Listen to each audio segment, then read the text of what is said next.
कमला अपने घर में अकेली रहती थी।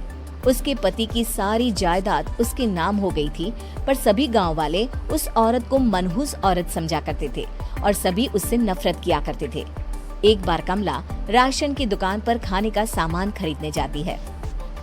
भैया जी, जरा 1 किलो दाल चावल देना। अरे हाय हाय हाय हाय हाय! अरे मनहूस औरत, मेरी दुकान में अपशुगन करवाने आ गई क्या? हैं? चल जा यहाँ से, मैं कुछ नहीं देने वाला हूँ तुझे। भाग भाग यहाँ से, चल जा निकल। भैया जी, ऐसा मत कहिए, मैं गर्भवती हूँ, मुझे खाने की बहुत जरूरत है, मुझे खाना दे दीजिए। दुकानदार कमला को वहाँ से धक्के मारकर भगा देता है। तभी कमला रोते रोते उस गांव के किन्नरों के इलाके में आ जाती है। गांव वाले किन्नरों को उसी इलाके में रखा करते थे, क्योंकि वो लोग किन्नरों को पसंद नहीं करते थे और उनके इलाके में रहने से मना करते थे। तो किन्नरों ने उसी गांव में अपना एक इलाका बना लिया था। जब किन्नर लोग देखते हैं कि एक गर्भवती महिला रोते रोते उनके इलाके में आ गई है, तो सारे किन्नर कमला के पास जाकर उसका हाल पूछने लगते हैं। क्या हुआ बहन, तुम्हारी गर्भवती अवस्था में इतनी बुरी हालत कैसे? तुम रो क्यों रही हो? तुम डरो मत, हम तुम्हें कोई नुकसान नहीं पहुंचाएंगे। तुम शांत होकर सब बताओ कि हुआ क्या है। मैं कमला हूँ, मैं गांव के दूसरे इलाके से आई हूँ। 2 महीने पहले ही मेरे पति की मौत हुई है। मुझे गांव के लोग मनहूस मानते हैं, क्योंकि मैं विधवा हूँ और गर्भवती भी। वहाँ के लोग मुझे खाने के लिए कुछ बेचने के लिए भी तैयार नहीं, जिससे मेरा गुजारा नहीं हो रहा था। कोई बात नहीं कमला, हम तुम्हारा ख्याल रखेंगे। किन्नर लोग कमला को एक खाली घर में रहने के लिए जगह दे देते हैं और उसकी देखभाल भी करते हैं। कुछ ही महीने बाद कमला अपने बच्चे को जन्म देती है, पर अफसोस, कमला बच्चे को जन्म देते ही अपनी जान गंवा देती है। जब सब किन्नर बच्चे को देखते हैं तो बहुत खुश हो जाते हैं, क्योंकि वो बच्चा भी किन्नर ही था। कमला ने एक किन्नर बच्चे को जन्म दिया था।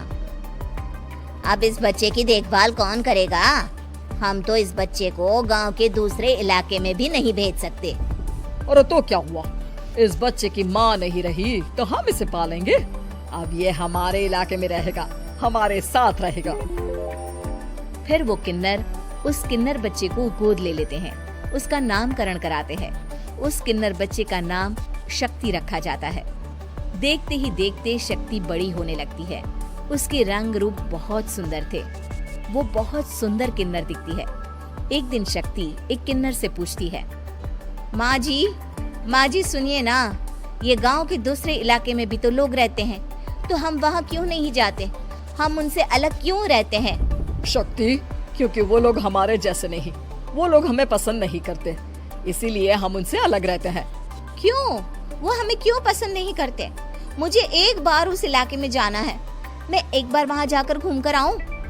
शक्ति, खबरदार, जो तू उस इलाके में कभी भी गई तो अपनी जान नहीं गंवाना चाहती तो उस इलाके में कभी कदम भी नहीं रखेगी, समझी?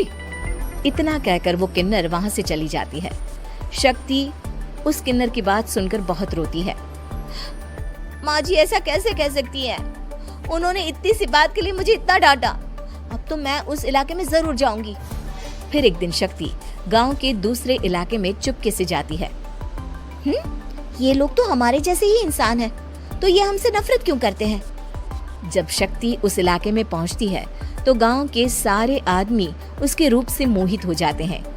वो लोग ये अंदाजा नहीं लगा पाते कि वो किन्नर है। शक्ति की सुंदरता देखकर सारे गांव वाले उसकी तारीफ करने लगते हैं। तभी गांव का चक्कर लगाने गांव के जमींदार का बेटा हर्ष वहां पहुंचता है।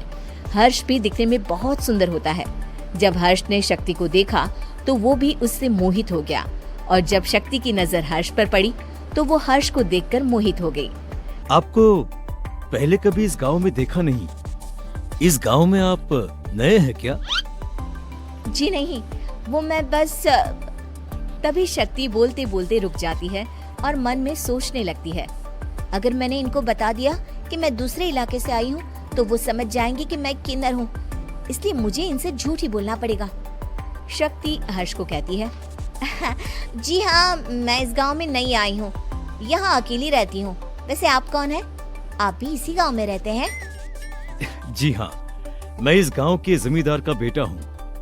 आपको किसी भी चीज की जरूरत पड़े तो आप मुझे बता देना, मुझे अच्छा लगेगा। ऐसे ही शक्ति और हर्ष एक दूसरे से रोज मिलने लगते। वो दोनों अपने प्यार का इजहार करने एक दूसरे से मिलने जाते हैं।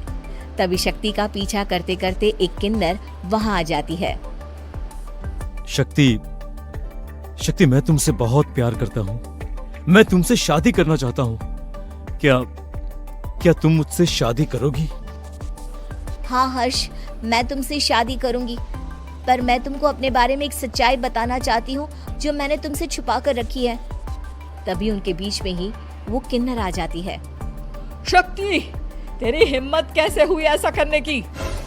वो किन्नर शक्ति को खींचकर गांव के जमींदार के पास ले जाती है। हर्ष भी वहां शक्ति को बचाने के लिए पहुंच जाता है। जमींदार शक्ति और हर्ष के प्यार के बारे में सुनकर गुस्से में आ जाता है और शक्ति को गांव के बाहर निकालने की सजा देता है। शक्ति ये बात सहन नहीं कर पाती और कुएं में कूदकर अपनी जान दे देती है। जमींदार हर्ष की शादी गांव की एक लड़की से करवा देता है, पर हर्ष इस शादी से खुश नहीं होता।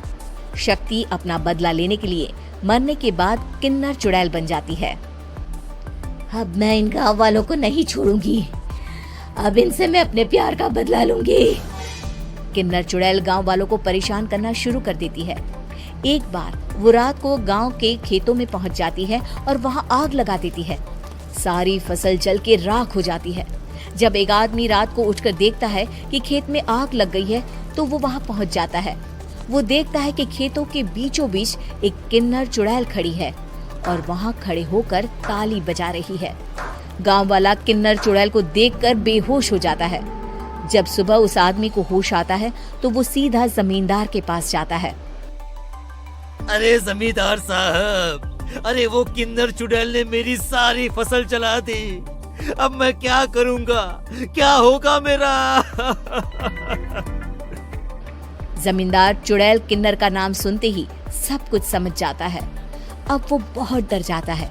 उसी रात को जब जमींदार डर के मारे अपने कमरे में सो नहीं पाता, तभी वहां अचानक से किन्नर चुड़ैल आ जाती है। किन्नर चुड़ैल जोर जोर से जमींदार के आगे खड़ी होकर हंसने लगती है और ताली बजाने लगती है। जमींदार उस डरावनी किन्नर चुड़ैल को देखकर बहुत डर जाता है। तूने मेरे साथ बहुत बुरा किया, अब मैं तुझे जान से मार दूंगी। नहीं नहीं नहीं नहीं, नहीं। मुझे माफ कर दो, मुझे मत मारो। मैं कभी ऐसा दोबारा नहीं करूंगा। अब तुम जो बोलोगी वही मैं करूंगा। ठीक है, मैं चाहती हूँ कि किन्नर इलाका गांव के इलाके से जुड़े और गांव का कोई भी आदमी किन्नर समाज से द्वेष ना करे, उससे नफरत ना करे, नहीं तो मैं सारे गांव को मार दूंगी। और तुम गांव में एक नया कानून बनाओ कि अगर किसी ने भी किन्नर समाज को हानि पहुंचाने की कोशिश भी करी या इनसे भेदभाव करने की भी कोशिश करी तो उनको कड़ी से कड़ी सजा मिलेगी। हाँ हाँ हाँ हाँ, मैं ऐसा ही करूंगा। तुम जो बोलोगी वो मैं करूंगा, पर मुझे जाने दो प्लीज। तब वो किन्नर चुड़ैल वहां से चली जाती है। गांव का जमींदार किन्नर चुड़ैल का कहा मानते हुए दोनों इलाकों को एक कर देता है और नया कानून भी लागू कर देता है। तब से वहां किन्नर समाज और बाकी गांव वाले शांतिपूर्वक रहने लगते हैं।